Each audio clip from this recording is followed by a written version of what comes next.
تو آدم بلند پروازی هستی. میخوای موفق شی، پول در بیاری، خوشحال باشی. در کل اون زندگی تو ذهن ساختی و واقعا تجربه کنی. ولی یه مشکل هست. تنبلی. دقیقا میتونی باید چیکار کنی ولی انجامش نمیدی. بعدش حس گناه میاد سراغت. چون ته دلت میتونی از این خیلی بیشتر میتونی. این حس گناه کم کم جمع میشه روزها، هفته ها، ماه ها، به جایی که بهش عادت میکنی. بعد سال نو میرسه با همون هدفهای پارسال. میگه امسال دیگه جدی شروع کنم. ولی خب چند روز میگذره و دوباره همون آشام میکاسه. اولش پر از انگیزه ای. اما یه مدت بعد تنبلی میاد سراغت. مثل اون فامیلی که بدون دعوت همیشه پیداش میشه. بعد دوباره چرخه تکرار شروع میشه.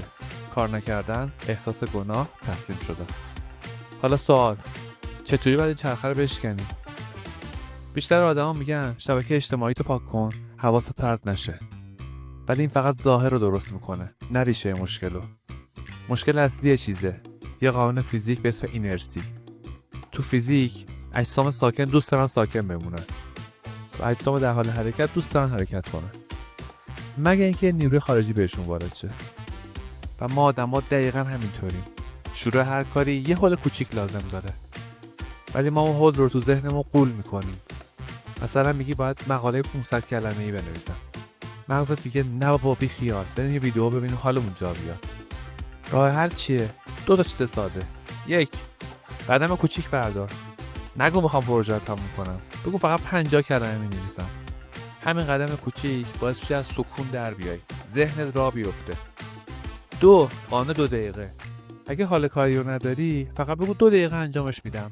بعد اگه خواستم ولش میکنم. اما معمولا نمیکنی. چون وقتی شروع کردی، دیگه تو حرکتی. ادامه دادن برات آسون میشه. تو اول کار مثل هل دادن یه توپ بالای تپه است. سخته. ولی وقتی از اون نقطه سکون رد شدی، بقیه‌اش سر و زیریه. پس لازم نیست کل مسیر رو ببینی. فقط قدم اول رو بردار. یا به قول نیوتن، البته با یکم ادیت، تو لازم نیست کوه جابجا کنی. فقط هلش بده بیاد پایین.